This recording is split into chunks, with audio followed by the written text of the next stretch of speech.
போய் உணவு தேட முடியும்? எங்கேயுமே போக முடியல. அப்படியே சோர்ந்து போய் உட்காந்துட்டு இருந்துச்சு.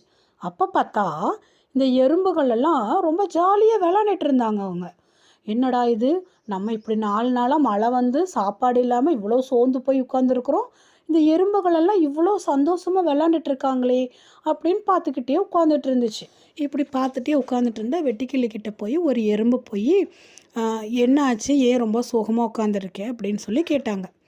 அப்போ வெட்டுக்கிளி சொல்லிச்சு, நீங்கள் அன்றைக்கே சொன்னீங்க உணவுப் பொருள் வந்து நம்ம எடுத்து வைக்கணும் அப்படின்னு சொல்லி சேகரித்து வைக்கணும், சேர்த்து வைக்கணும் வருங்காலத்துக்கு அப்படின்னு சொல்லிட்டு நான் தான் வந்து அசால்ட்டாக விட்டுட்டேன். இப்போ எனக்கு வந்து ரொம்ப பசிக்குது, என்னால் எங்கேயுமே நகரவே முடியல, ரொம்ப டயர்டாக இருக்குது, ரொம்ப பசிக்குது அப்படின்னு சொல்லிச்சு.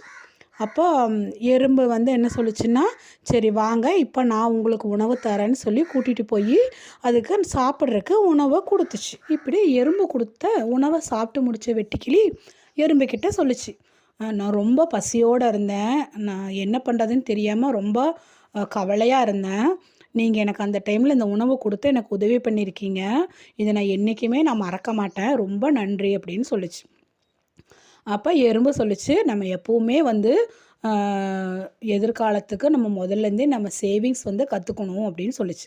ஆமாம், நீங்கள் அன்றைக்கி சொன்னீங்க, நான் தான் வந்து அதை வந்து கடைப்பிடிக்காமல் விட்டுட்டேன், இனிமேல் நான் வந்து அப்படி இருக்க மாட்டேன், இனிமேல் நீங்கள் சொன்ன மாதிரி நானும் எனக்கு நான் சேமிச்சுட்டு எனக்கு தேவையானதை எடுத்துகிட்டு மிச்சம் இருந்தால் நான் மற்றவங்களுக்கும் கொடுத்து உதவி பண்ணுவேன் அப்படின்னு சொல்லிச்சு. அப்போ அன்னையிலேருந்து எறும்பும் வெட்டுக்கிளியும் நல்ல நண்பர்கள் ஆயிட்டாங்க. வெட்டுக்கிளியும் எறும்புகளோடு சேர்ந்து அவங்க எதிர்காலத்துக்கு தேவையானதெல்லாம் சேமிச்சுட்டு அவங்களுக்கு போக மீதி இருந்ததை மற்றவங்களுக்கும் கொடுத்து உதவி பண்ணாங்க. இந்த கதையிலேருந்து நம்ம என்ன தெரிஞ்சுக்கணும் அப்படின்னா, இப்போ நமக்கு தேவையானதை வந்து நம்ம வந்து முதல்ல இருந்தே நம்ம யோசிக்க கற்றுக்கணும். நம்ம எதிர்காலத்துக்கு என்ன தேவைங்கிறத யோசித்து அதை நம்ம சேமிக்க கற்றுக்கணும்.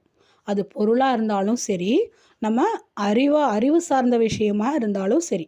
இப்போ நம்ம எதிர்காலத்தில் இப்போ நம்ம ஒரு டாக்டராக படிக்கணும் அப்படின்னா அதுக்கு தேவையான விஷயங்களை நம்ம இப்போ இருந்தே நம்ம அந்த அறிவை வந்து நம்ம இப்போ இருந்தே தேட ஆரம்பிச்சிடணும். அப்போ தான் நம்ம எதிர்காலத்தில் ஒரு நல்ல டாக்டராக வர முடியும் இல்லையா? அந்த மாதிரி நம்ம தேவைக்கு போக எக்ஸ்ட்ரா இருக்கிற பணங்களை வந்து நம்ம அனாவசியமாக செலவு பண்ணாமல் அதையும் நம்ம சேமித்து பழகிட்டோம்னா ஏதாவது ஒரு அவசர கால தேவைக்கு வந்து இந்த சேமிப்பு வந்து ரொம்ப உபயோகமாக இருக்கும். என்ன குட்டீஸ், கதை பிடிச்சதா? தேங்க்யூ.